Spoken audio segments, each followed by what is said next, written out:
Tungi reyd tadbirlari davomida ushbu Captiva rusumli transport vositasi qonuniy to'xtatib tekshirilganda haydovchi tonirovka ruxsatnomalarini 1 yil vaqti o'tib ketganligi sababli, ya'ni old oynalari ruxsatnomasi yo'qligi tufayli hamda yonida tegishli me'yor hujjatlari bo'lmaganligi sababli ma'muriy bayonnoma rasmiylashtirib, transport vositasi vaqtinchalik saqlab turish uchun jarima maydoniga qo'yiladi.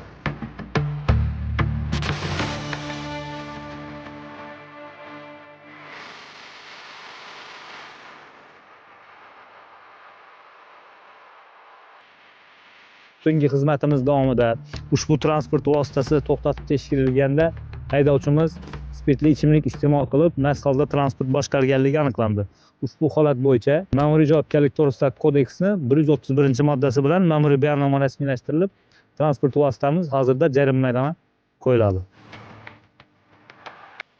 Så om natten står min nå överger man det så risiko Zulu как квартал да кликos Мы продаем экидентито Bag'ot tuman maxsus reyd tadbir davomida ushbu Malibu yo'lini 90/300 metr davlat raqam belgili haydovchisi maxsus tayanchlar o'rnatib transport boshqarganligi aniqlandi. Ushbu holat bo'yicha ma'muriy bayonnoma rasmiylashtirib, avtotransport vositasi vaqtinchalik ushlab turish uchun jarimaga qo'yildi.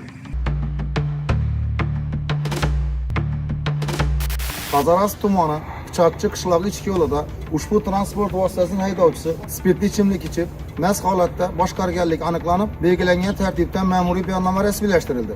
Ushbu transport vositasini vaqtinchalik saqlash uchun jarima maydoniga qo'yildi. Bundan keyin spirtli ichimlik ichib transport vositasini boshqarmang. Yo'l transport hodisasi sodir bo'lishi mumkin, har xil holat bo'lishi mumkin. Sizga yana hozir tushuntirdik, shuncha targ'ibot olib bordik. Yomon holatlar kelib chiqishi mumkin, yaxshimi? Boshqa